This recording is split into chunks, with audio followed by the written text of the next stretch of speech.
ನವರಾತ್ರಿಯ ಈ ವಿಶೇಷ ಪರ್ವದಲ್ಲಿ ಈ ದಿನಗಳಲ್ಲಿ ಸ್ತ್ರೀಯರು ವಿಶೇಷವಾಗಿ ಮಾಡಬಹುದಾದಂತಹ ಪಾರಾಯಣಗಳು ಯಾವುವು?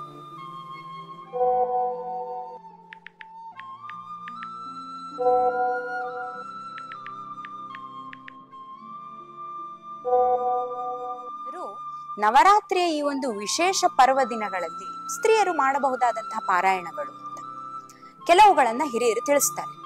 ಮೊದಲನೇದಾಗಿ ಶ್ರೀ ವಾದಿರಾಜ ಸ್ವಾಮಿಗಳು ಮಾಡಿದಂತಹ ಭಗವಂತನ ಮತ್ತು ಲಕ್ಷ್ಮೀ ದೇವಿಯ ವಿವಾಹ ಮತ್ತೆ ಮಹೋತ್ಸವ, ಅದು ಶ್ರೀ ಲಕ್ಷ್ಮೀ ಶೋಭಾನ, ಬಹಳ ಮಂಗಳಕರವಾದದ್ದು. ಸ್ತ್ರೀಯರು ಶುಕ್ರವಾರ, ಮಂಗಳವಾರ, ಹುಣ್ಣಿಮೆ ಇತ್ಯಾದಿ ವಿಶೇಷ ದಿನಗಳಲ್ಲಿ ನಿತ್ಯವೂ ಪಾರಾಯಣ ಮಾಡೇ ಮಾಡ್ತಾರೆ. ಅದರಲ್ಲೂ ನವರಾತ್ರಿಯಲ್ಲಿ ವಿಶೇಷವಾಗಿ ಪಾರಾಯಣವನ್ನ ಮಾಡಬಹುದು ಅಂತ ಹಿರಿಯರು ತಿಳಿಸ್ತಾರೆ. ಇದಾಗಿ ಎರಡನೇದಾಗಿ ಮಾದನೂರು ವಿಷ್ಣು ತೀರ್ಥರ ಶಿಷ್ಯರಾದಂತಹ ಅನಂತಾಚಾರ್ಯರು ಮಾಡಿದಂತಹ ಶ್ರೀ ವೆಂಕಟೇಶ ಪಾರಿಜಾತ 10 ಅಧ್ಯಾಯಗಳನ್ನು ಒಳಗೊಂಡಂಥದ್ದು. ಇದನ್ನ ಬಹಳ ಪ್ರಾಚೀನ ಕಾಲದಿಂದ ಎಲ್ಲ ನಮ್ಮ ಸ್ತ್ರೀಯರು ಇದನ್ನ ಮಾಡ್ತಾ ಬಂದದ್ದು.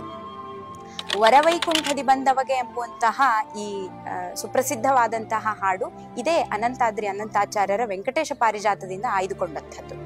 ಇದಲ್ಲದೆ ವಿಜಯದಾಸರ ಈ ದುರ್ಗಾ ಸುಳಾದಿ ಎಂಬುವಂಥದ್ದು, ಪಂಚರತ್ನ ಸುಳಾದಿಯಲ್ಲಿ ಬರುವಂತಹ ದುರ್ಗಾ ಸುಳಾದಿ, ವಿಶೇಷವಾಗಿ ದುರ್ಗಾರಾಧನೆ ನಡೆಯುವಂತಹ ಈ ನವರಾತ್ರಿಯಲ್ಲಿ ದುರ್ಗಾ ಸುಳಾದಿಯ ಪಾರಾಯಣವನ್ನ ಸಂಖ್ಯೆ ಇಲ್ಲದೆ ದಿನದಲ್ಲಿ ಎಷ್ಟು ಬಾರಿ ಸಾಧ್ಯವೋ ಅಷ್ಟು ಬಾರಿ ದುರ್ಗಾ ಸುಳಾದಿಯ ಪಾರಾಯಣವನ್ನ ವಿಶೇಷವಾಗಿ ಮಾಡಬಹುದು ಅಂತ ಹೇಳಿ.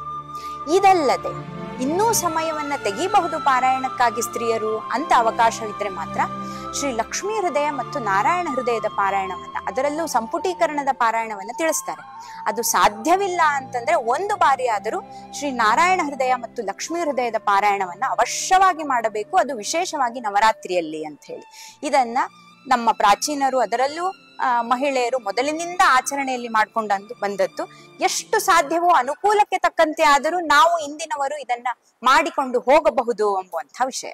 ಅದು ಮಧ್ವರ ಹೃದಯದಲ್ಲಿ ಉಡುಪಿಯಲ್ಲಿ ಸಿಗುತ್ತೆ ಎನ್ನುವ ಏಕೈಕ ಕಾರಣದಿಂದ ಕೃಷ್ಣ ದ್ವಾರಕೆಯನ್ನು ಬಿಟ್ಟು ಉಡುಪಿಗೆ ಬಂದಿದ್ದಾನೆ. ಇದು ನಮ್ಮ ಆಚಾರ್ಯರ ಮಹಿಮೆ.